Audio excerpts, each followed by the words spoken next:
त्याला जोडून एक नैसर्गिक जी आमची राग येणे असं बावनकुळे पण म्हणाले. बघा, मी हे आपल्याला आठवत असेल, मी आधीच सांगितलं होतं, युती करायची तर धर्माने करा.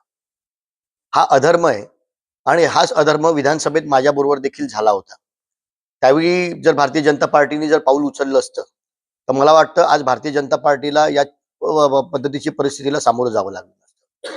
आज खरेखर कीव येते भारतीय जनता पार्टीच्या कार्यकर्ते पदाधिकाऱ्यांची. गेले दशक त्यांनी भारतीय जनता पार्टीला उभं करण्यासाठी घालवली. आज उमेदवाऱ्या मिळाल्या आणि आज चक्रव्यूहामध्ये अडकल्यासारखं त्यांची परिस्थिती झालेली आहे.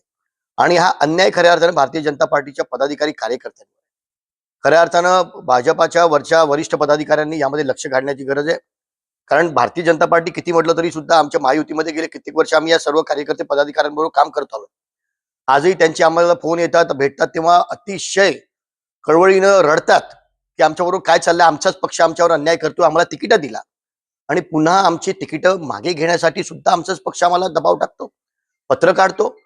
आणि एवढंच नाही तर आमच्या विरोधामध्ये आमच्याच बरोबर ज्यांनी युती केली ते आमच्या विरोधामध्ये उमेदवार देतात आणि त्यांचा प्रचार आमचे भारतीय जनता पार्टीचे प्रचारक करतात. तेव्हा हसून मी एवढंच सांगतो की हा प्रकार माझ्यासोबत घडलेला आहे, हा अन्याय माझ्यासोबत घडलेला आहे आणि हा महाराष्ट्रामध्ये पहिल्यांदाच हा अन्याय अमरावतीमध्ये पहिले विधानसभेमध्ये अभिजित अडसूळ बरोबर घडला आणि तोच अन्याय आज भारतीय जनता पार्टीच्या सर्व कार्यकर्ते पदाधिकाऱ्यांच्या सगळ्या उमेदवारांवर होतो. आणि त्यामुळे कुठे विचार करण्याची ही गरज आहे आणि नक्कीच भारतीय जनता पार्टीच्या वरिष्ठ पदाधिकाऱ्यांनी जर लवकर निर्णय नाही घेतला तर मला वाटतं अमरावतीतली भारतीय जनता पार्टी ही संपून जाईल आणि कार्यकर्ते पदाधिकारी एक वेळ अशी येईल की त्यांना विचार करावा लागेल की भाजपामध्ये आम्ही राहायचं की नाही. आणि म्हणून भारतीय जनता पार्टीचे वरिष्ठ पदाधिकारी लवकर निर्णय घेतील.